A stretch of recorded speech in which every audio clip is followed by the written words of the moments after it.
Estamos en condiciones de comenzar. Nuevamente le pedimos disculpas por la pequeña demora. A continuación nos va a hablar el ingeniero Tarciso Celestino de Brasil. Va a ser la presentación del Comité Brasilero de Túneles con anuncio del Congreso Mundial de Túneles 2014 en Brasil. Y también nos va a hablar de túnel sumergido, una posible tendencia en Brasil. El ingeniero Tarciso Celestino es ingeniero civil de la Escuela Politécnica de la Universidad de Sao Paulo. Tiene un posgrado en la Universidad de California, profesor de la Escuela de Ingeniería de São Carlos, Universidad de Sao Paulo, y posgrado en investigación en mecánica de rocas y obras subterráneas. Actualmente gerente de la ingeniería civil en la empresa Tecmac Ingeniería de Sao Paulo, donde tiene la responsabilidad de diseños de túneles, presas, metros, carreteras, etc. Es consultor para obras subterráneas en Brasil y otros países. Es profesor invitado del programa de maestría en obras subterráneas en Holanda en 1999. Es editor asociado de Tunneling Underground Space Technology. Es expresidente del Comité Brasilero de Túneles y es actual vicepresidente de ITA, International Tunnel Association. Con ustedes, el ingeniero Tarciso Celestino.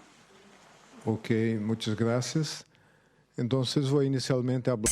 Voy a entonces hablarles sobre el Congreso Mundial de Túneles, que nosotros los sudamericanos tendremos la oportunidad de traer otra vez. Después de 16 años, este congreso se realizó principalmente en Europa y Asia. El tema del Congreso es Túneles para una vida mejor. La fecha es 9 a 15 de mayo del próximo año, 2014, en el Hotel Bourbon Cataratas, en Foz de Iguazú. Y no tenemos que hablar mucho de Foz de Iguazú porque esto es parte del patrimonio del argentino también. Para nosotros brasileños y para los argentinos, todos tenemos el gran privilegio de compartir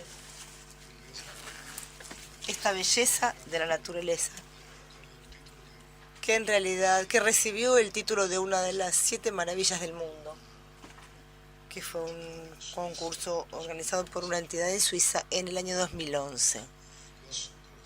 Iguazú, como ustedes saben, es un lugar pequeño, entonces es muy apropiado para un evento como este. Tenemos 3 aeropuertos internacionales, uno en Argentina, otro en Brasil y otro en Paraguay, todos localizados a unos 15 minutos del lugar donde se realiza el Congreso. El lugar donde se realiza el Congreso es este hotel, un hotel muy confortable, el Bourbon Cataratas, que ya tiene reserva completa para la fecha del evento. Este hotel fue sede de otros congresos y eventos aún mayores que el nuestro, por ejemplo, el Congreso Internacional de Cardiología, que tuvo 3.000 personas, 3.000 asistentes.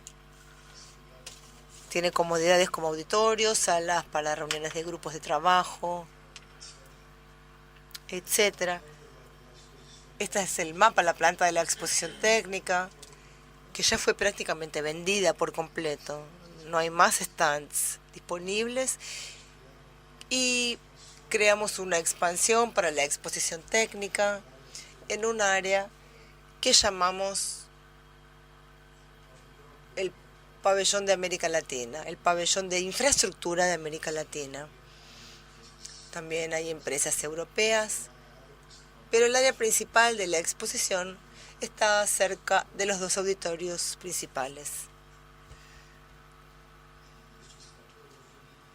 ya fue todo vendido. Y aquí, este sector también, prácticamente un 95% de los stands ya fueron reservados. Hay un túnel que une las dos áreas de la exposición. El tema del túnel, una de las empresas patrocinadores, que es BASF, tiene la mitad de este túnel. Entonces esta empresa va a hacer un túnel a su manera, digamos, con publicidad propia. Y en el hotel, además del Hotel Bourbon, tenemos el Hotel Viale, que está del otro lado de la avenida. Tiene una localización muy conveniente y hay salas también para reuniones de trabajo, etc.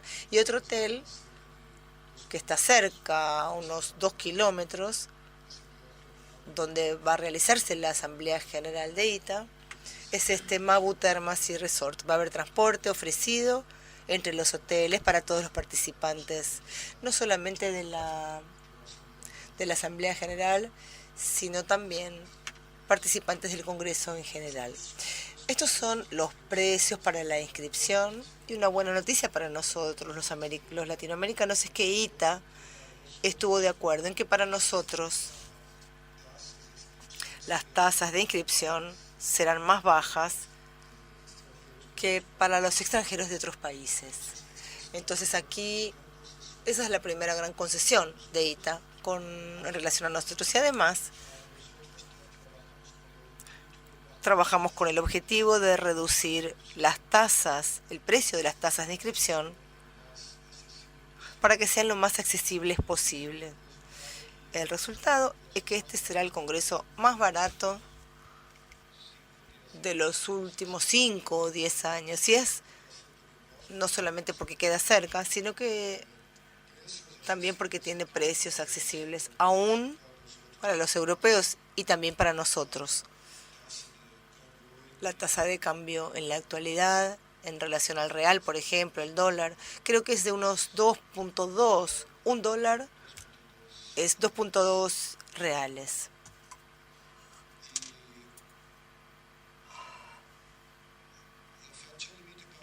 El plazo límite para la presentación de los trabajos de resúmenes es el 15 de julio. Y tenemos la última palabra, que fue hoy a la mañana, de que quedan 55 resúmenes ya inscriptos. ¿Y cuántos de Argentina? Ninguno. Entonces esperamos que rápidamente, nosotros también en Brasil hubiéramos hecho lo mismo, lo hubiéramos dejado para el último momento. Esto es parte de nuestra idiosincrasia, pero sí esperamos una gran participación de Argentina. También no hubo nada de Chile y tampoco de Colombia. Les pedimos entonces que queremos recibir un número importante de trabajos. Yo siempre digo que este congreso es también para nosotros, para América Latina, para poder mostrar nuestro trabajo para los europeos, que debemos mostrar que podemos, que sabemos hacer túneles y que podemos hacerlos. Aquí está toda la información de cómo enviar trabajos, inscripciones, etcétera, en esta website www.wtc2014.com.br, donde puede hacerse online el envío de trabajos, etcétera, y también, lógicamente, inscribirse para recibir información sobre el Congreso. Aquí tenemos un programa general del Congreso. En ese sentido no hay mucha flexibilidad porque esto está muy estandarizado. El Congreso va de lunes a miércoles, reuniones de grupo de trabajo, domingo, y visitas técnicas el jueves. Aquí el comité organizador, Oscar Barde, tenemos el honor de tenerlo como en el International Advisory Board, como Vice Chairman del comité. Tenemos también miembros en el comité científico de todos los países, inclusive de nuestros países, Argentina, Chile, Colombia. Los paseos o las visitas técnicas serán realizadas, como les dije, el jueves. Todavía tenemos visitas para hacer a la circunvalación de San Pablo, el túnel de circunvalación de San Pablo, El tramo norte de la circunvalación son túneles de 200 metros cuadrados con 4 carriles, túneles de grandes dimensiones. Después tenemos las extensiones del subterráneo del metro de San Pablo, como la línea 5, que Hugo nos contó esta mañana, las extensiones del subterráneo de Río de Janeiro, que Hugo también describió hoy en la mañana, y visitas técnicas a la central, a la represa de Itaipú, que para los europeos es una atracción interesante. Vamos a tener entonces visitas casi permanentemente, que quizás no sean visitas estandarizadas, son visitas técnicas con grupos pequeños. Entonces es importante distribuirlos durante toda la duración del Congreso.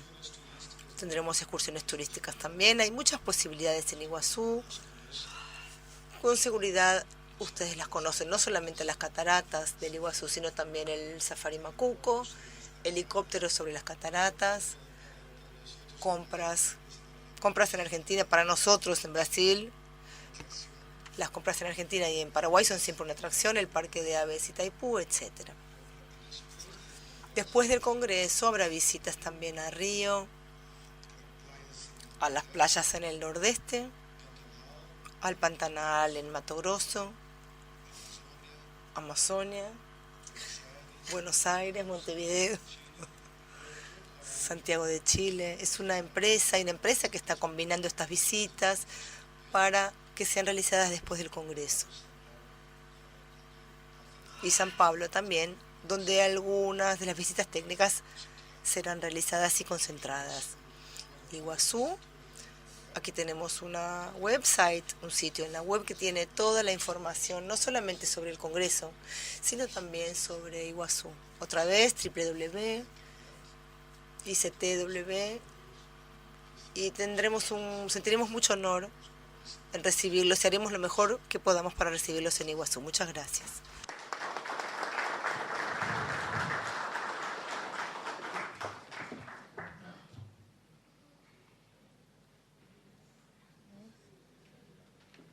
No, esta.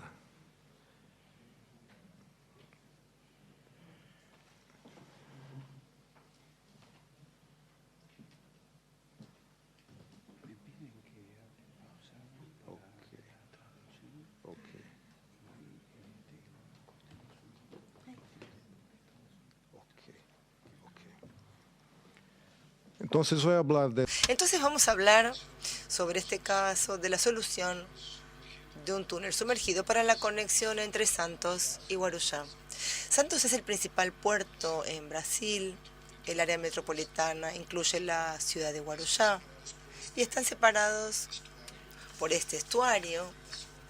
La unión hoy se hace a través de balsas, lo que provoca un gran trastorno a causa del intenso tráfico de barcos que es predominante en este canal. En una situación como esta, ¿qué hacemos? La balsa es la solución actual, pero no satisface todas nuestras necesidades porque se provocan esperas muy grandes. Aunque el número de balsas sea grande, hay esperas, yo diría de media hora, 1 hora en un día normal, y puede llegar a 3 o 4 horas en un día de más tránsito. ¿Qué hacemos? ¿Un puente? ¿Un túnel excavado? Estas serían extensiones grandes, o un túnel sumergido, que es la solución que el gobierno del Estado adoptó. Aquí tenemos un diagrama que nos muestra lo siguiente. Si tenemos un cuerpo de agua con buques aquí a la altura del puente, la altura tiene que ser muy grande. Entonces las rampas de aproximación son largas, la distancia entonces es grande. Un túnel excavado, principalmente en una situación como esta, la de Santos, con una geología muy compleja, de arcillas livianas, debe ser muy profundo, entonces la distancia también se hace grande. Mientras que un túnel sumergido acompañaría exactamente la profundidad del lecho del cuerpo de agua y la extensión sería, por lo tanto, menor. Y es entonces la medida apropiada para una situación urbana como esta. Podemos hacer un estudio estadístico del caso de un puente con una distancia grande o un túnel con una distancia pequeña, ¿Qué es lo que sucede con las distancias promedio de viajes? Y aquí vemos la extensión, por ejemplo, de 1000 metros, que nos da el túnel. El promedio de viaje será de 4000 metros, porque hay personas que vienen de diferentes regiones de la ciudad. Con un puente de 5 kilómetros, que era el plan inicial, la distancia en promedio es de 8 kilómetros, o sea, costo, tiempo y emisiones al medio ambiente. Por este motivo, entonces, la solución del túnel tiene muchas más ventajas. Las distancias de aproximación en lugares de navegación con puentes son muy grandes a causa del gabarito de navegación, de los gálibos. Tenemos también los túneles excavados y los túneles sumergidos. Otro impacto grande de los puentes es que los puentes tienen rampas de aproximación con elevados urbanos, y esta es la realidad. Aquí, por ejemplo, en San Pablo, tenemos una fotografía de uno de los elevados que tenemos en San Pablo, que es una autopista, que es una modificación de la urbanidad, que en el caso de un túnel esto no se provocaría. Las autopistas elevadas pasaron de moda, son de la época del 70, digamos. Acá tenemos, por ejemplo, la Plaza Etienne Dorf en Marsella, en Francia. Se construyó este monstruo en la década del 70 y después la población dijo, muy bien, ¿por qué no volvemos a la situación que teníamos antes? Es lo que hicieron. Demolieron el monstruo y hoy la plaza está limpia, abierta, y el estacionamiento es subterráneo, que es donde deben estar. Los autos deben estar escondidos, mientras nosotros sacamos provecho de la superficie. Hay muchas otras soluciones. Boston, por ejemplo, que construyó el Big Dig con inversiones del mercado inmobiliario, que aprovechó mucho la evaluación de los terrenos próximos, la apreciación de esos terrenos. Aquí, la autopista Costa y Silva de San Pablo.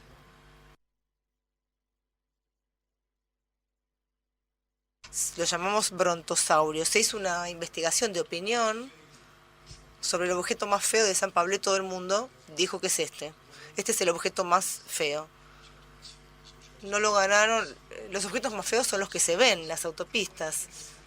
Entonces es una cuestión de tiempo. Esto seguramente va a ser en el futuro demolido.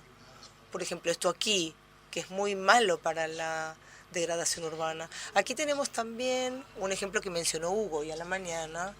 Este viaducto en la Plaza Mauá, en Río de Janeiro, es una región central que enfrenta la bahía de Guanabara. Y hoy estamos en la Plaza Mauá y queremos mirar al mar. Y esta es la vista que tenemos, este es el panorama, exactamente con esta autopista al frente. No se ve más el mar. Cuando ese viaducto sea reemplazado por un túnel, esta va a ser la vista, la concepción de la Plaza Mauá. Hay muchos de estos ejemplos de sacar estas autopistas, porque no tiene sentido que haya superficies en este siglo que nos saquen la vista, que nos saquen las hermosas vistas que tenemos. Esta es una situación, como les dije hoy a la mañana, que tenemos que resolver. Tenemos que trabajar todos para las soluciones subterráneas, en pro de esas soluciones. Estamos haciendo trabajos importantes, tenemos gente que se opone, ingenieros calificados, que obviamente defendían otras soluciones, las soluciones de puentes, por ejemplo. Y yo digo, un ejemplo muy bonito de un puente, el famoso Golden Gate, en la ciudad de San Francisco. Kodak hizo una investigación. Es el objeto más fotografiado del mundo. Es muy bonito. Pero fíjense, los encuentros son muy altos. Y existe entonces la posibilidad de que los buques pasen por debajo, sin que esto provoque la necesidad de rampas de aproximación, porque los encuentros son muy altos, pero no es el caso de Santos, de Guarujá o de otros lugares cerca de puertos, donde las calles tienen pocos metros, están muy poco arriba del nivel del mar. Los túneles excavados tienen que tener una profundidad mayor, pero los túneles sumergidos están, como dije, muy cerca del fondo del cuerpo de agua. Se hace una excavación pequeña para poner los módulos premoldeados, se cubren con relleno y la extensión y la longitud entonces es pequeña. Los elementos premoldeados se hacen en un dique seco que después es inundado y los elementos entonces son transportados flotando hacia el lugar donde serán colocados, hacia el lugar definitivo. La Asociación Internacional de Túneles tiene un grupo de trabajo específico sobre túneles sumergidos y hizo diversos relevamientos. Acá un relevamiento, por ejemplo, que se hizo hace 15 años, casi 20 años, y esta técnica fue utilizada a partir del siglo XIX. Entonces, fíjense, es una técnica segura, comprobada, túneles para diferentes finalidades, de agua, trenes, automóviles, etc. Aquí en la Argentina hay un túnel de este tipo, está en Ita, están dentro de nuestro relevamiento. Nosotros en Brasil no tenemos ninguno. Entonces es un punto, es otra cosa, que ustedes tienen a Messi y tienen el túnel sumergido que nosotros no tenemos. Y el túnel Paraná, Santa Fe, fue construido en el año 58 con una extensión de 2.367 metros, 36 elementos de 65 metros. La longitud de los elementos aumentó en la actualidad. En Santos, por ejemplo, los elementos tienen probablemente 100 metros de longitud. El ancho aquí era de 10.8. El dique seco, 4 elementos durante el ciclo de concreto en el dique seco. Y aquí tenemos secciones transversales típicas. Y podemos adoptar exactamente la sección más conveniente o que más se adapte a nuestro problema específico. Este ejemplo de un túnel en Holanda, el túnel Maas, es un túnel similar al de Santos y Guarujá. Hay una cámara separada una faja separada para bicicletas, el área en Santos y Guarujá hay uso intensivo de bicicletas y ciclovía, quizás la zona metropolitana con más bicicletas en todo Brasil. También tendrá una galería separada para las bicicletas. Tenemos un pequeño video, pero el tiempo es corto. Es una película que nos muestra a un ciclista haciendo la travesía de ese túnel en aproximadamente 1 minuto. Lo que hoy en Santos, para esperar la balsa, es quizás media hora, 1 hora. Otro túnel famoso es el túnel Öresund, que liga Suecia a Dinamarca. Ese es un túnel. Hay muchas fotos en internet y es interesante porque muestra dónde puede ser utilizado un puente. A veces es bajo porque es útil para la navegación, es un puente bajo, económico, pero donde la navegación lo exige, es más económico un túnel sumergido.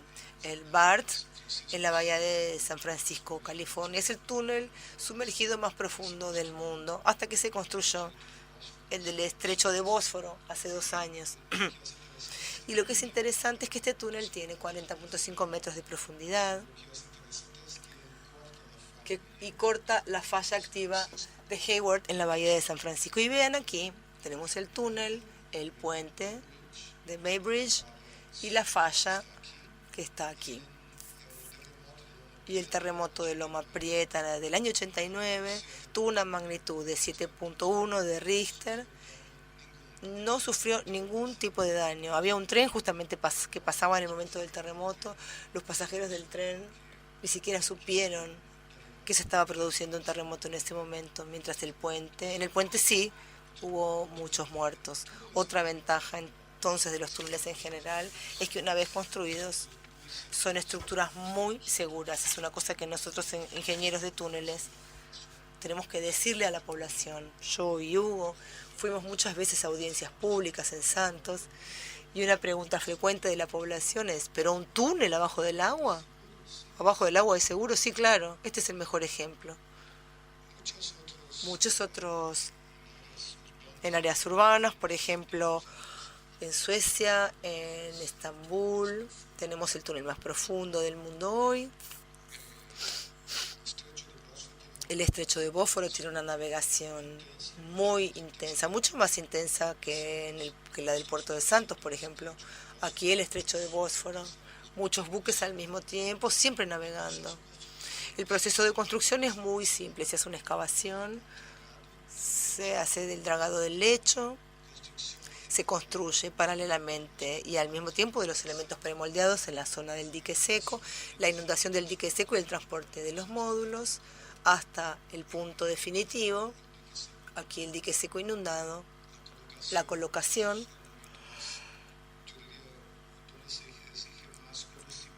Este es el momento que yo diría que exige más conocimiento y más experiencia, la colocación de los elementos con precisión milimétrica, se consigue.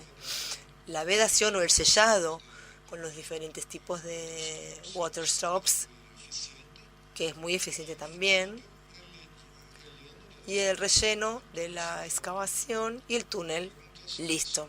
Preguntas que se hacen con frecuencia, por ejemplo, la interferencia con la navegación. Sí, existe, cualquier obra significa una interferencia momentánea, pero los beneficios posteriores compensan. ¿Es una idea nueva? No. Se hace hace más de 100 años. Hay filtraciones. Normalmente son más sólidos,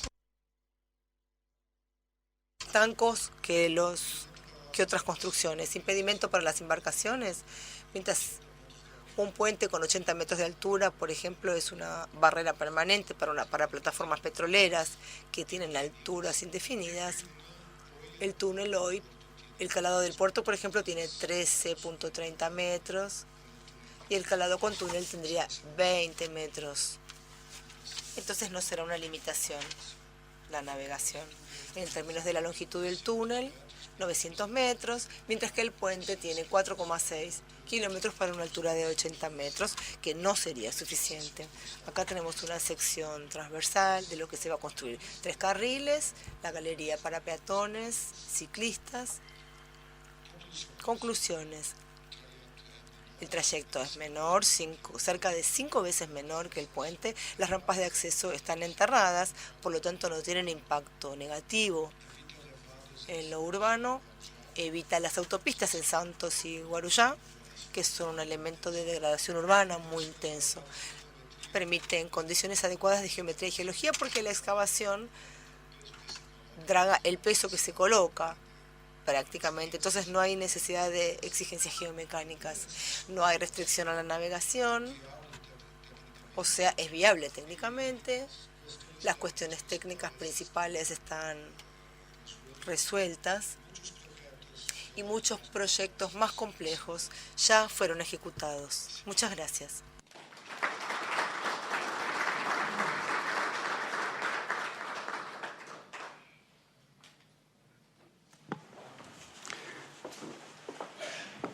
Bueno, agradecemos al ingeniero Tarcisio Celestino por su excelente exposición. Nos ha recordado el puente Paraná-Santa Fe, el túnel, perdón, Santa Fe-Paraná, que fue una obra y sigue siendo una obra muy importante para nosotros. Fue inaugurada en el 69, ya tiene 44 años funcionando y realmente fue excelente y una solución técnica espectacular. Así que le agradecemos mucho, ingeniero, ese recuerdo. Bueno, a continuación nos va a hablar el ingeniero Héctor Alirio Salazar Bonilla. El ingeniero es colombiano y a su vez es ingeniero civil del Instituto Moscovita de Carreteras y Automóviles de Moscú con tesis laureada. Tiene posgrados en maestría en diseño y construcción de puentes y túneles del Instituto Moscovita de Carreteras y Automóviles de Moscú. Tiene cursos de ciencias técnicas en el Instituto Moscovita de Carreteras y Automóviles del año 92 en túneles y transporte. Actualmente es presidente de la Asociación Colombiana de Túneles y Obras Subterráneas. Su mandato va del año 2012 al 2014.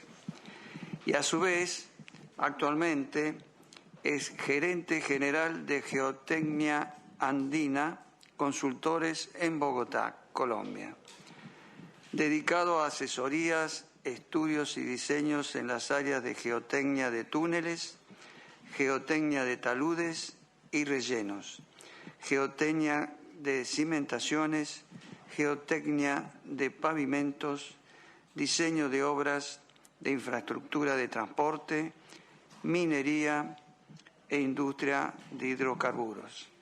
Escuchamos al ingeniero Salazar Bonilla. Bueno, muchas gracias. Primero que todo, a nombre de la Asociación Colombiana de Túneles y Obras Subterráneas, quiero agradecer esta invitación de la Asociación Argentina de Túneles y Espacios Subterráneos para hacer una presentación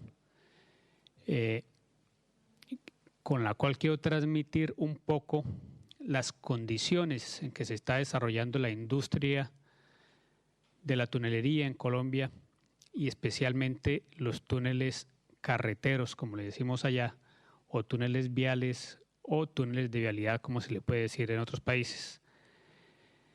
Realmente Colombia es un país, bueno, todos nuestros países son países diferentes uno respecto al otro, pero esta tarde voy a tratar de resaltar qué es lo especial que tiene Colombia para el desarrollo de los túneles, por qué los Andes colombianos son diferentes a lo que vemos acá en Argentina o en Chile, unos Andes que se comportan, digámoslo así, de manera diferente, tienen otra historia, que genera unas ciertas condiciones especiales para el diseño, para la construcción, para la operación y mantenimiento de los túneles, especialmente carreteros. Bueno, Colombia está en el norte de Sudamérica, donde terminan los Andes, y allí en aquella parte realmente lo que se ve es que termina en 3 cordilleras.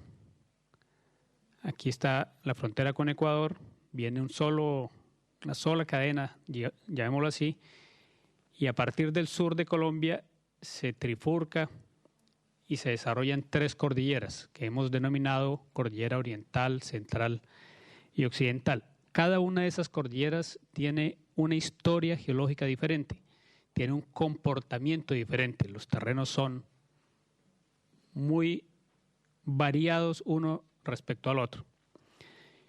E históricamente Colombia se ha desarrollado precisamente en esa zona. Nosotros denominamos la zona andina, donde está más o menos el 60% de la población y casi el 75% de la economía del país. Razones históricas de la conquista, de la colonia. Es un país básicamente andino y por eso vemos acá las zonas de concentración de la población. Están acá Bogotá, está la zona del eje cafetero, como decimos nosotros, Cali. Realmente todo este sector donde vive la mayor parte de la población, donde se desarrolla la mayor parte de la economía, es una zona de montaña. Y como les decía, cada cordillera tiene un comportamiento diferente, un tipo de terreno, o llamamos tipos de terreno diferentes. Y aquí vemos la red vial del país. En color rojo vemos las carreteras principales, en color verde y azul ya las carreteras de la red secundaria y terciaria. También realmente el 60-70% de la red vial del país está en zonas de montaña. Los ferrocarriles realmente transportan un porcentaje muy pequeño de carga. No hay ferrocarriles de pasajeros. Por vías fluviales también se transporta muy poca carga y pasajeros. Realmente el transporte terrestre por carreteras, por autopistas, prácticamente mueve el 90-95% de la carga y de los pasajeros del país. Es decir, Colombia depende mucho de sus carreteras, de su vialidad. Por esa razón es importante entender cómo se comportan los terrenos donde está construida esa vialidad y donde es necesario construir la nueva etapa o las nuevas fases de infraestructura de transporte en el país. Vemos acá la geología. La geología, como les decía, es variada. La cordillera occidental es una cordillera básicamente de origen ígneo-basáltico. La cordillera central son rocas básicamente metamórficas, y la oriental, que es de pronto donde más se asienta la población del país, es una cordillera con un origen sedimentario. Por ser sedimentario también tiene mayores complicaciones geotécnicas. Y es allí donde tenemos que construir una cantidad de proyectos, puentes, viaductos, carreteras, taludes y especialmente túneles. Especialmente la cordillera central y la oriental tienen un alto componente de rocas sedimentarias, especialmente la oriental. Y en esas rocas sedimentarias encontramos un tipo de rocas que lo denominamos lodosas,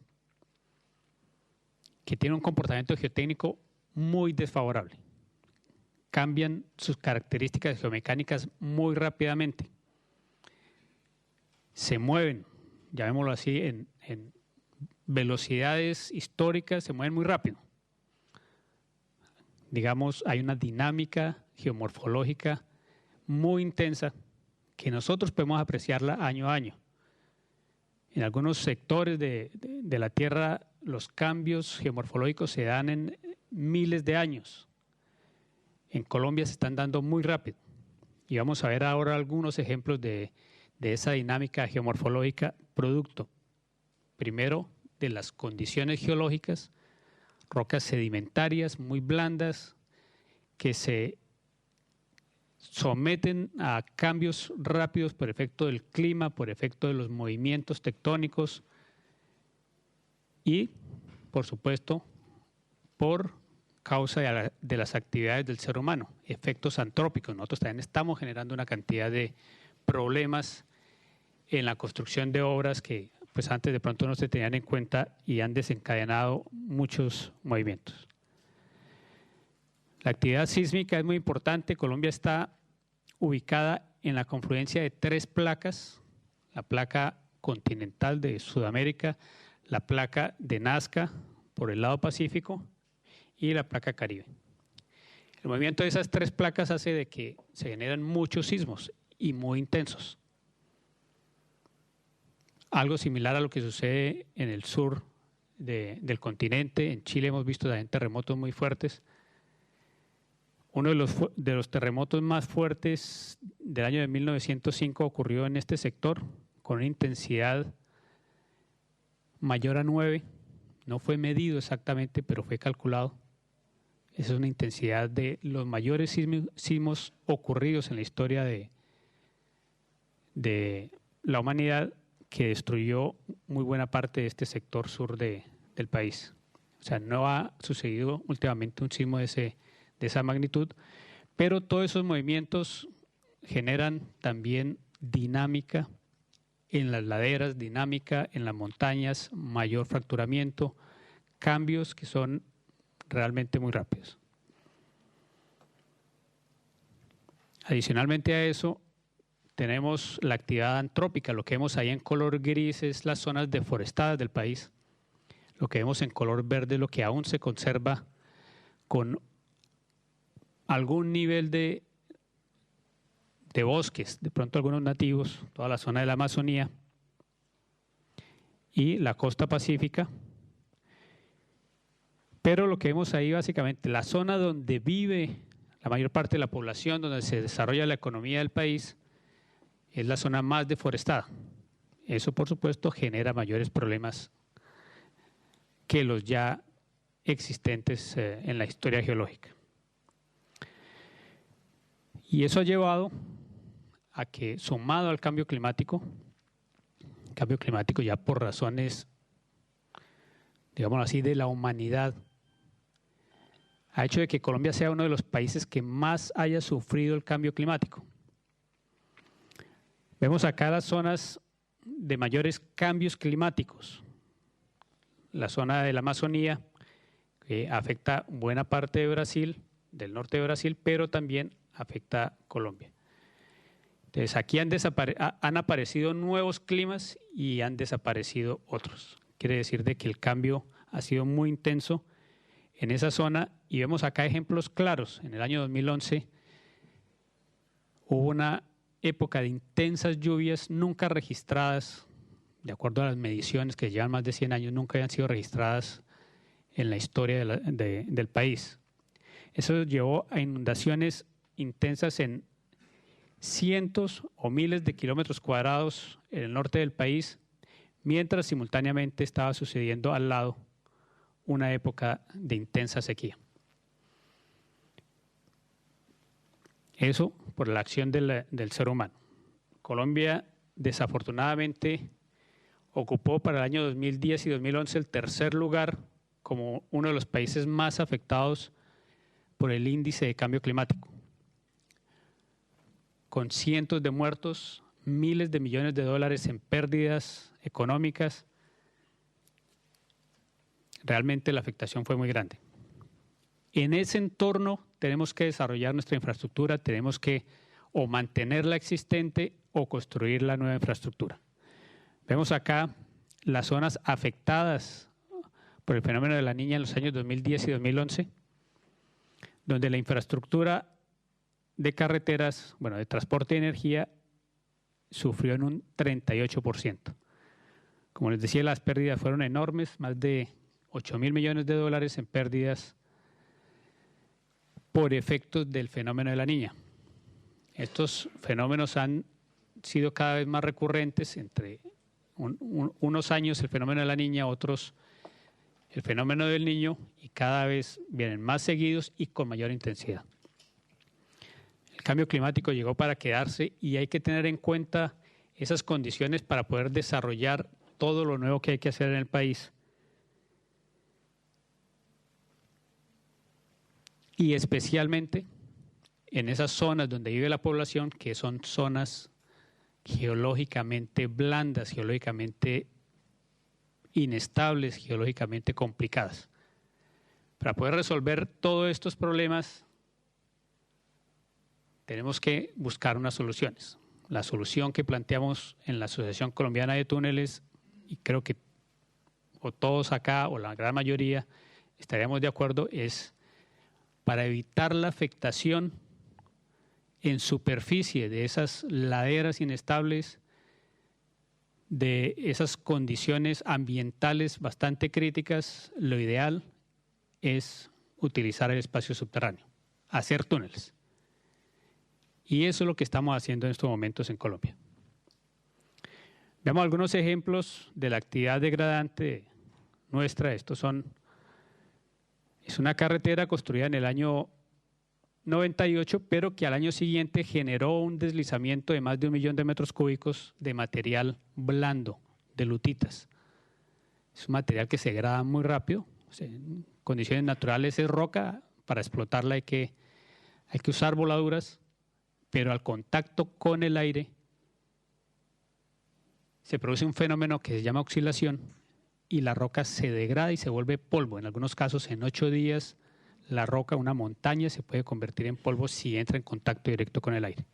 Eso fue lo que sucedió acá. Hubo movimientos de tal vez 2 o 3 millones de metros cúbicos de material que antes era roca, pero al momento en que detonamos nosotros ese fenómeno con la construcción de una vía, lo que hizo fue degradarse la montaña y desplazarse casi, decenas de metros. Esto se solucionó finalmente con un túnel, el túnel del Cune se llama. Esta es una foto tomada hace unos 2 años, donde se construyó un túnel para pasar parcialmente por debajo del problema y parcialmente contenerlo.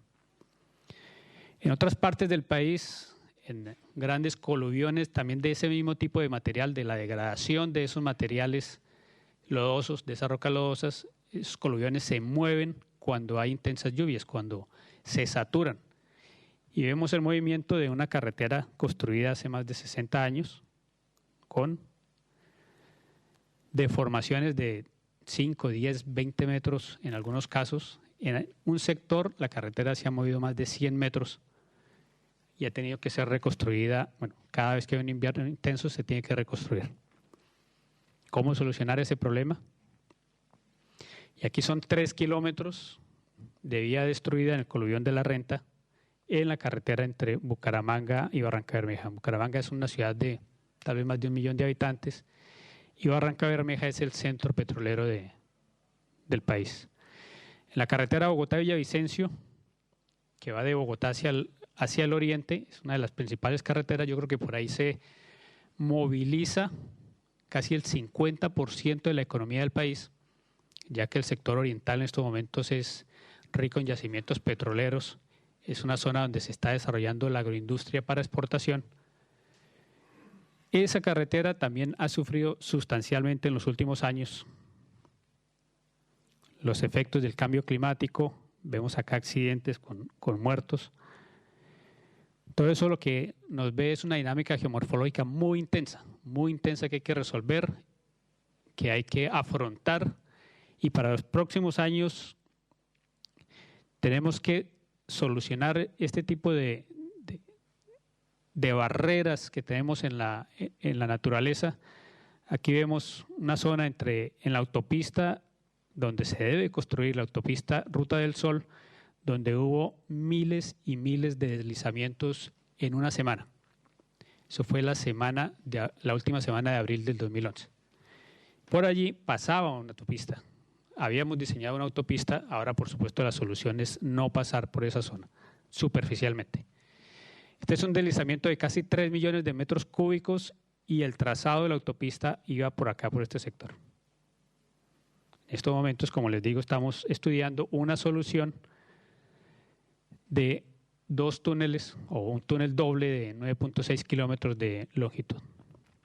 Esta es otra parte más adelante entre Guaduas y Honda también, donde se movieron más o menos 100 millones de metros cúbicos de material. Kilómetros y kilómetros de vías destruidas. Vemos acá estaba la vía inicialmente y después de los deslizamientos quedó unos 20 metros más abajo. Vemos acá los vehículos que quedaron atrapados en esos deslizamientos. Acá la vía venía en este sector y después quedó unos 20 metros más abajo. Esa es una de las vías, o tal vez la vía principal de Colombia, entre el centro del país, entre la capital y la costa caribe. Simultáneamente vemos de que en los últimos años las inversiones en infraestructura de transporte han sido muy bajas. Se han tomado decisiones políticas para incrementar 3 o 4 veces las inversiones en infraestructura de transporte, y es así que si en el año 2011 teníamos una inversión aproximada de 3.5 billones de pesos, esto es en billones de pesos colombianos, para el 2014 se espera una inversión de unos 12.5 billones de pesos, es decir, 3 o 4 veces más inversiones. Y así sucesivamente en los siguientes años. O sea, se espera y se ha hecho un plan de inversiones bastante ambicioso que habla aproximadamente de intervenir 8.200 kilómetros con la construcción de autopistas de dobles calzadas, como decimos en Colombia, es decir, por lo menos de 2 carriles por sentido, con unas inversiones estimadas de 25.000 millones de dólares. Aquí tenemos la red actual de concesiones. Es una red que no está integrada todavía y lo que se piensa hacer en los próximos 5 a 10 años es integrar la red con estas concesiones que vemos de color azul, de las cuales ya 9, son en total unas 30 concesiones, de las cuales 9 ya están en licitación. La semana pasada ya hubo precalificación para 2 de ellas. Adicional a eso está esta otra red que se ha denominado Autopista de la Prosperidad, que queda en el departamento de Antioquia y que también tiene inversiones bastante importantes. Esas concesiones se han dividido en varios grupos. El primer grupo, pues no voy a profundizar mucho, está entre el centro del país. Bogotá está en esta zona y esta es la frontera con Ecuador. Aquí en este sector se han previsto, estamos estudiando en estos momentos en la empresa que dirijo 11 túneles nuevos en la variante de San Francisco. Son túneles cortos. En este otro grupo, que se ha denominado el grupo 2, tenemos en el sector entre Ibagué y La Paila 31 túneles nuevos, dentro de los cuales se encuentran 2 túneles de la línea de 8.8 y 8.5 kilómetros de longitud. En el sector Mulalolo Guerrero hay 9 túneles nuevos, uno de 5.4 kilómetros, otro de 3.3 tal vez y uno de 1.6 kilómetros. Y en el sector entre Pasto y Rumichaca, también en la frontera con Ecuador, hay 7 túneles nuevos que los diseñamos hace unos 3 meses aproximadamente y que ya están en licitación. En el grupo 3, especialmente en la carretera entre Bogotá y Villavicencio, existen en estos momentos 6 túneles. Uno de ellos 4.520 metros, el túnel de Buenavista, otro de 2.400 metros, el túnel de Boquerón, pero están en construcción o esperan iniciar construcción 40 túneles nuevos. Ahora les voy a mostrar algunos de los que ya estamos haciendo y en los cuales estamos participando con nuestra empresa. Si ustedes ven, son una gran cantidad de túneles. En este caso está la zona Caribe, donde pues, las estribaciones de la cordillera no llegan tanto hasta el Caribe, es una zona relativamente plana. Allá se está construyendo en estos momentos un túnel a la salida de Cartagena y está previsto otro en la ciudad de Santa Marta. Son sitios turísticos. En otro sector, en otro grupo de concesiones, hay más de 40 túneles nuevos, especialmente en el sector Villeta Manizales, donde se está estudiando en estos momentos un túnel que puede tener, bueno, puede ser entre 4 o 5 kilómetros hasta 13 kilómetros, que es lo que está dentro de las alternativas de. En las demás partes, Tunja, Duitama, Pamplona, entre Bucaramanga y Pamplona, entre Pamplona y Cúcuta, realmente hay una gran inmensidad, una gran cantidad de túneles cortos y algunos de ellos largos. El consultor que mañana va a hacer la exposición también de Colombia ha diseñado varios de estos túneles.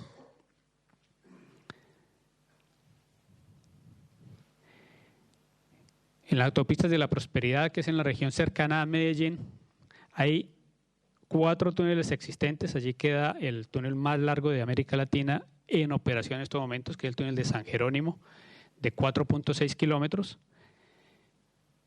Hay otros 3 túneles cortos que están en operación, pero están previstos en estas concesiones 131 túneles nuevos, los cuales tienen aproximadamente 87 kilómetros, más el túnel de Oriente o el túnel de Santa Elena, que tiene 8.4 kilómetros, que ya está adjudicado y está a puertas de iniciar su construcción, siempre y cuando terminen de obtener la licencia ambiental. En otros corredores ya menores, en este corredor entre Bucaramanga y Barranca Bermeja, que era donde les mostraba las fotos de la vía que ha sido desplazada decenas o cientos de metros, para evitar esos problemas en superficie, se está trasladando. Hay una nueva alternativa de construir una vía alejada de ese problema a través de túneles. Una de ellas tiene un túnel de 5 kilómetros y hay otra alternativa que tiene 5 túneles cortos, de los cuales pues son entre 400 y unos 2.000 metros de longitud. Como ven ustedes, hay muchos túneles previstos para construir, pero también estamos construyendo muchos túneles. Este es el diseño que se había hecho hace 5 años de la segunda calzada entre Bogotá y Villavicencio, donde se preveía la construcción del túnel 6A, se ha denominado este, de 4.2 kilómetros. Aquí se alcanza a ver el túnel 7, que tiene más o menos 200 metros, y este ya es el túnel 6A en construcción. En estos momentos, esta foto es de la semana pasada, en estos momentos yo creo que ya llevan el 50% de la excavación y soporte de este primer túnel, o sea, unos 2.000 metros de longitud ya excavada. El túnel 7, que es este de unos 200 metros, está esta roca son areniscas, mientras saliendo del túnel y unos metros más adelante encontramos otro túnel, pero ya en otro material que es un depósito aluvial tipo terraza. Este es el túnel 7 en la parte interna. El túnel 8 ya se excavó, terminamos de excavarlo hace unos 3 meses, se excavó en otro tipo de material y está a cientos de metros del número 7, o sea, tenemos otro material, estas son filitas, y saliendo del túnel se construyó este portal, el portal 16 del túnel 8, en un coluvión que se está moviendo en estos momentos generando bastantes problemas para estabilizarlo. Entonces, este portal de ese túnel es filitas y este otro es un coluvión bastante complejo. Y es el mismo túnel. Más adelante se están construyendo muchos más túneles. Estamos participando, hicimos los diseños del túnel 10, del túnel 11, del túnel 12 y del túnel 13. Bueno, no se alcanza a ver muy claro. Entonces, este es el túnel 10, el 11, el 12 y el 13, los cuales están en construcción, el 10, el 11 y el 13. El 12 todavía está pendiente de construcción. Esta foto de la semana pasada se ve el portal de entrada del túnel 11 y un viaducto que cruza la Quebrada Blanca, que es una zona de falla realmente. Esta es una falla regional, la falla de Quebrada Blanca. Saliendo o cruzando este puente, este viaducto, acá está la entrada al túnel 10, que realmente fue una proeza de los maestros, de los obreros y los ingenieros, haber iniciado la excavación de ese túnel desde ese lado, casi que a mano, porque no había acceso fácil, se hizo a través de un cable que pendía de ambos lados. Ese portal ya se construyó y ya se inició esta semana la excavación del túnel 10 desde ese costado. Aquí tenemos la construcción del túnel 12, ya se está haciendo el emportalamiento, el emboquille en este sector, es un túnel corto de 45 metros y en este sector se inicia el túnel 13. Es decir, de esas obras que se habían previsto hace 5 años, ya se están ejecutando buena parte de los túneles. De las que están previstas en estos momentos a ejecutar en los siguientes años, varias de esas licitaciones ya están en curso y probablemente el año entrante se tenga, o en 2 años se tenga la mayor intensidad en construcción de túneles jamás vista en la historia de Colombia y de pronto de América Latina, de túneles carreteros. Vamos a estar construyendo decenas y decenas de túneles en cientos de kilómetros. Vamos a hacer, al final está un resumen de esos túneles. Estos son los que están en construcción. El primer túnel de la línea de los 8.800 metros ya está excavado y soportado más o menos 7.500 metros. Se falta 1 kilómetro y algo para terminar la excavación y soporte. Después vendrá, por supuesto, el revestimiento y equipamiento. El segundo túnel de la línea se prevé entre 8.500 metros y 11.500. Hay 2 alternativas de trazado del segundo túnel paralelo al primero. Están en construcción en estos momentos 20 túneles cortos y hay 9 en una, digámoslo así, en una concesión, en una iniciativa privada adicionales en ese sector, solamente en un sector de 90 kilómetros. Y el túnel de Gualanday, que queda un poco más cerca de Bogotá, ya está en construcción un túnel de 1.200 metros. En la carretera Buga-Buenaventura se están construyendo 12 túneles, aproximadamente 7 kilómetros. Y en Pasto Chachagüí Este túnel fue terminado este año terminado a finales del año pasado e inaugurado y ya está en operación. El primer túnel de la línea realmente es un esquema de 2 túneles paralelos bastante largos, 8.800 y 8.500, digámoslo, el más corto. Esta es la construcción de ese túnel. Estos son 3 túneles cortos de los 20 que hay de acceso al túnel de la línea que están en construcción. Bueno, estos ya están casi terminados. Son los túneles de La Estrella, Los Robles y Los Chorros. El túnel de Daza, que les comentaba que ya está terminado, esto es durante la construcción y esto es ya en operación. Es una fotografía de hace unos 3 meses. Los túneles Cisneros Lobo Guerrero, 12 túneles. El tramo tiene 14 kilómetros, pero 7 de ellos son túneles para la construcción de una segunda calzada. Esta es parte de las actividades constructivas. En el sector que les mostraba, donde hubo miles y miles de deslizamientos, bueno, realmente los deslizamientos fueron en todo este sector, y donde se movieron más o menos 3 millones de metros cúbicos, era el trazado acá, en esta parte. Ya no se puede construir ahí la autopista porque eso ya es un gran deslizamiento. Donde hubo cientos de millones de metros cúbicos fue en este sector. Todo eso se está rediseñando en estos momentos con túneles largos. Una de las alternativas mostrada acá es trazar la autopista por otro lado con 2 túneles de 6 kilómetros, 2 túneles de 4 y 2 de 3 para un total de 26 kilómetros de túneles. Y vemos acá más o menos la diferencia de trazado entre lo que está previsto en esa concesión y lo que se recomienda hacer. Hacer un trazado mucho más corto, unos 20 kilómetros, 22 kilómetros menos, pero con túneles largos y que no pasen por las zonas inestables que hay en estos momentos. El túnel de Oriente de Medellín está pendiente de que se les dé la licencia ambiental para iniciar construcción. Va de Medellín al aeropuerto de Río Negro, 8.2 kilómetros. Y este es un resumen de los túneles largos que tenemos en el país en estos momentos. El túnel del Toyo, que hace parte de las autopistas de la prosperidad, está en licitación en estos momentos. El de la línea, 8.8 kilómetros en construcción. El segundo túnel de la línea, que puede ser entre 8.5 y 11.5 kilómetros. El de Oriente, pendiente de licencia ambiental. Los túneles de Lobo Guerrero, 5.4 kilómetros. Este es Mulaló Lobo Guerrero, que es otra parte diferente a Cisneros Lobo Guerrero.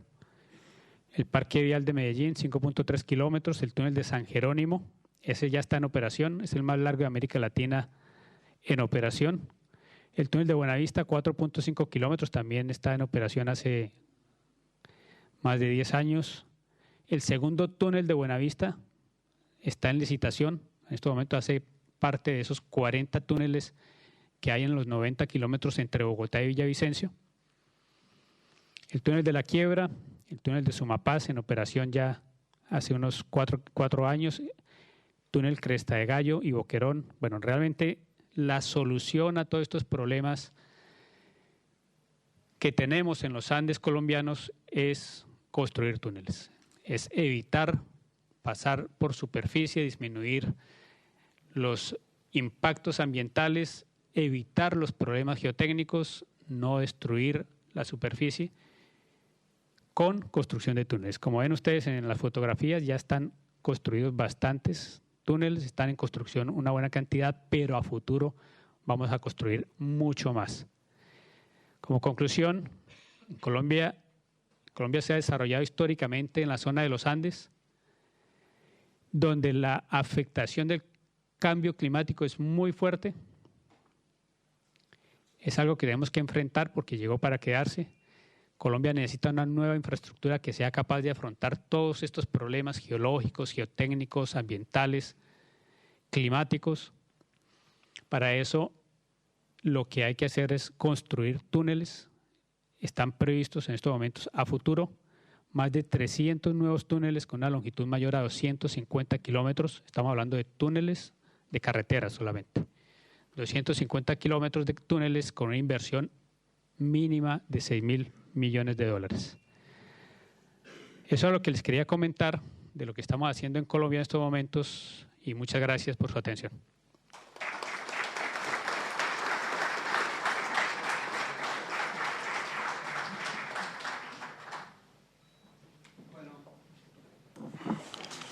Agradecer al Grande. ingeniero Salazar Bonilla la excelente exposición que demuestra el desarrollo cada vez más amplio y la importancia enorme que va teniendo la tunelería en la región y en todos nuestros países. Nosotros, a través de la Asociación Argentina de Túneles y Espacios Subterráneos, trabajamos para lograr alcanzar cada vez más una mejor penetración de este tipo de soluciones en todos los ámbitos nacionales. Por eso los invito a todos los que no están asociados a incorporarse y a trabajar juntos para el desarrollo de esta actividad. Bueno, les propongo ahora, después de las dos excelentes exposiciones que hemos tenido, escucharlos en las preguntas que seguramente tienen para hacer.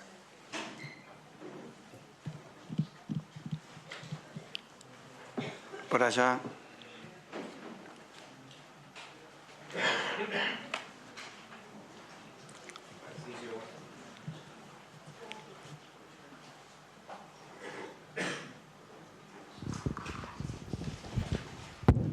Tarcisio, buenas tardes. ¿Cómo compite económicamente el túnel sumergido con un túnel de TBM para para el cruce que presentaste hoy? ¿Cómo crees que pueda competir económicamente? Buenas tardes, Alejo. Buenas tardes, Alejo. Sí, el costo por metro es más caro en el túnel sumergido. Lo que pasa es que siendo más corto, esta solución tiende a ser más económica que otras soluciones también. Yo no mostré un relevamiento que hice de costos, tomando costos de túneles en diferentes, Vietnam, Noruega, etc. Pero este relevamiento que hice es de túneles de quizás 800 metros, un promedio de, en números internacionales yo diría, $200 millones, por ejemplo. Entonces el costo por metro no es bajo. La longitud, digamos, siendo baja, sí, es económico. Yo no hablé de esto, pero en el norte de Europa, Dinamarca, Noruega, Holanda, es una actividad muy amplia, muy grande de construcción de ese tipo de soluciones. Y yo, en Sudamérica, por ejemplo, ustedes tienen... Es una solución que nosotros tenemos que analizar, porque si los nórdicos están haciéndola es porque es interesante. Y nosotros no tenemos la tradición de adoptarla, pero volviendo a adoptar, en Santos Guarujá, por ejemplo, en Brasil, hay muchos otros lugares, y estoy segura de que en otros países también se puede aplicar esta solución.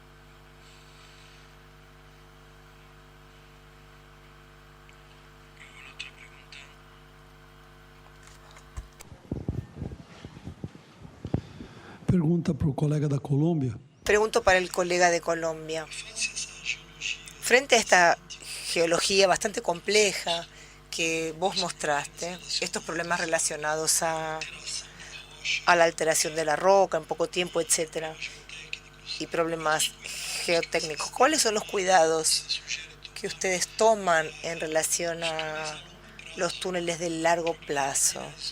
Por ejemplo, materiales expansivos, rocas alterables. Nosotros tenemos algunos casos en Brasil, el túnel de Guandú, por ejemplo, que rompió una casa porque por material expansivo, digamos, se rompió el revestimiento. ¿Se podía hablar un poco sobre este tema?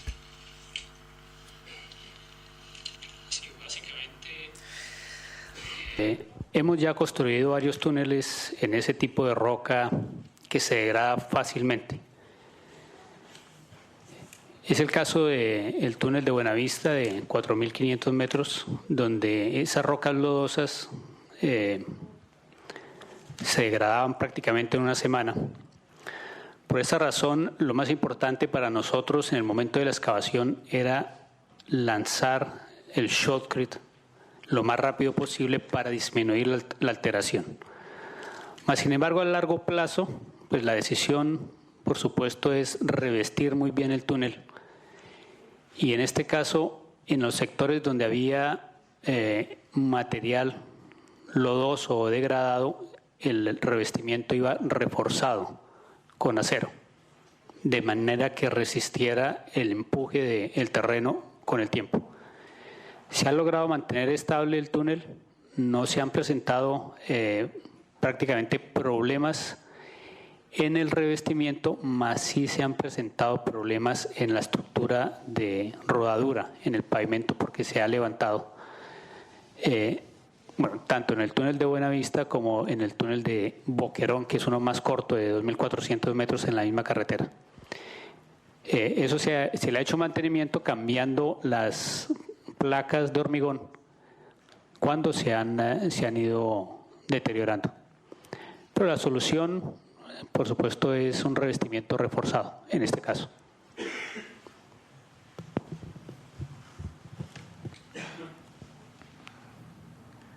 ¿Alguna otra pregunta?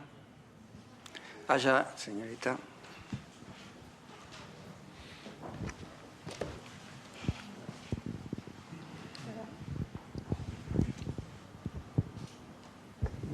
¿Qué tal? Buenas tardes, Tarcisio. Yo le quería consultar con respecto a qué costos de mantenimiento tienen el post-obra de un túnel sumergido. Aquí particularmente en Santa Fe, en el túnel subfluvial, se habla de que los costos de mantenimiento son muy elevados y que se está estudiando una alternativa de hacer un puente que una nuevamente Santa Fe con Paraná de metodología tradicional, ¿no?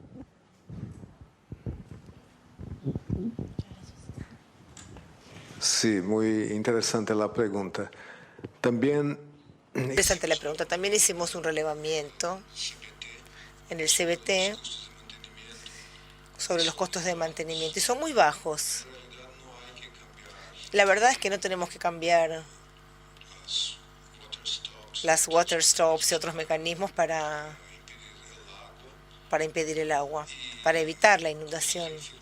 Costos de infiltración, bombeo, etcétera, son muy bajos, más bajos que en un túnel normal. Diría que los costos mayores tienen que ver con la ventilación, sustitución, reemplazo de lámparas, de ventiladores, etcétera, como sucedería en un túnel excavado. Me gustaría mucho saber los detalles del túnel de Paraná. Estaba hablando justamente esta mañana o en el almuerzo. Me dijeron que hay un problema con la velocidad del agua que provocó una erosión. Yo no sé exactamente lo que pasó.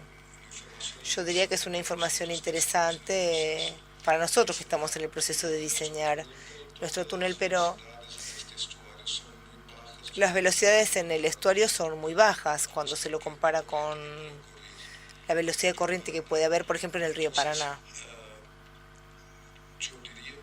Yo diría entonces que si hubiera este problema de erosión y daños en la estructura, los costos van a ser los usuales. No conozco el problema, pero me parece que si sabemos que lo que pasó a causa de la erosión, yo diría que suele ser un problema no usual. Si se ponen las protecciones con la granulometría adecuada, como tenemos que hacer siempre con cualquier obra hidráulica. Protección de taludes de represas, etcétera. A veces tenemos que tener bloques de 1 metro de diámetro, por ejemplo, a causa de la velocidad, de la amplitud de las ondas, etcétera. Rampas, etcétera. La protección siempre tiene que ser adecuada. Claro que dependiendo de la velocidad de la corriente. Yo no sé si ese es el único problema, pero me gustaría hablar un poco, conocer un poco más sobre esto. ¿Sí, Oscar?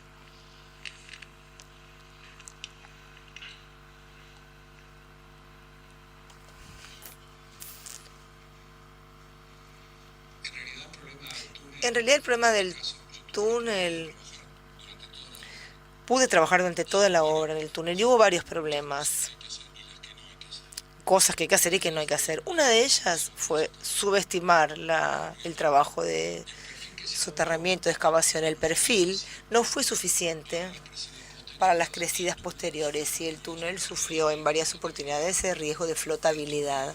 Esto obligó a trabajos de reparación bastante caros y Esto surge un poco de la potencia del río Paraná, que es realmente un río muy importante. Los proyectistas adoptaron la máxima histórica como línea probable, previeron una tapada sobre eso y no fue suficiente. En muchas etapas de la vida útil ocurrió este tipo de problemas. Hubo otros problemas, que era una de las preguntas que te quería hacer, para tener en cuenta en el proyecto de estos túneles excavados. Uno de los problemas era que el suelo de fundación de los túneles, que era arena densa, cuando era excavado y sometido al efecto de dragas, perdía densidad, o sea, tenía una densidad relativa muy baja, y esto obligó en muchos tramos a hacer un trabajo muy caro de densificación de la arena con vibroflotación. Este es todo un tema, por eso cuando dijiste algo muy cierto, que es que la presión neta de un túnel es casi nula, al contrario, es negativa. Por ejemplo, en este caso, si uno no tapa el túnel flota, de manera que la presión neta es baja. Pero si el suelo de fundación está alterado por procesos de excavación y dragado, la cuestión se puede poner complicada. En el caso de arcillas blandas también ha ocurrido. Por eso, en algunos casos, por ejemplo en Europa, cuando hacen otro tipo de túneles, pero que al fin y al cabo son túneles como los semisarios, aún en arcillas blandas, lo que hacen a veces es consolidar el suelo con columnas de grava o alguna otra cosa. Y este es un tema que debe considerarse en este proyecto, porque claro, cuando uno dibuja la obra, coincido plenamente con ustedes, uno dice drago, pongo el túnel pesa menos que el suelo que saqué, no hay ningún problema, pero está la flotación, está el efecto constructivo, está el efecto de dragado, está el efecto de la estabilidad de los taludes de la excavación. En arcillas blandas los taludes son muy tendidos. Entonces es un tema que yo coincido plenamente que es una alternativa muy válida y viable, sobre todo en el caso de ustedes porque es un lugar tranquilo, no es el río Paraná. En la obra del río Paraná realmente fue bastante difícil, muy trabajosa y la empresa tuvo serias dificultades. Por eso digo que aprendimos muchísimo, porque nosotros que acompañamos la geotecnia del principio, teníamos enormes diferencias entre los datos geotécnicos que detectábamos en cada etapa de la obra. Una cosa era el suelo natural, otro era excavado y otro era después del dragado y otro era con los tubos. En el caso de los tubos, tanto es así que el equilibrio era casi precario, que la fundación de los tubos estaba confiada a 3 pares de zapatas, 2 en cada extremo y 1 en el medio, donde la arena se colaba en la zapata y había que vibrar la arena que estaba en las zapatas para lograr densidad relativa y de esa manera tener capacidad. Y un proyecto de ese punto de vista arriesgado. Y por eso es que evidentemente hubo problemas, la obra se paró porque se agotó el dinero, hubo que acudir al gobierno nacional y era un contrato también tomado por costa y costas, donde todo aumenta en la medida que aumentan los ítems, que es otra cosa que no hay que hacer. Así que yo creo que aprendí muchísimo. Gracias. Tenemos todos los datos, Tarcisio.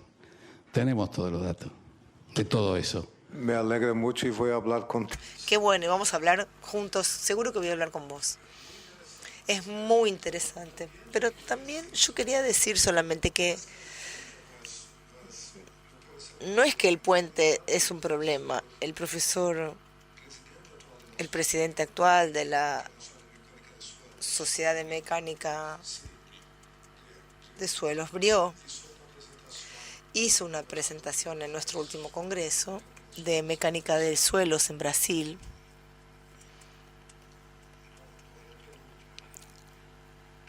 El penúltimo en Gramado, en 2009.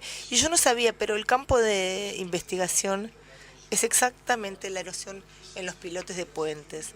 Y es increíble, yo no sabía cuántos accidentes de puentes existen por un problema de erosión y colapso completo de puentes porque no se cuidan justamente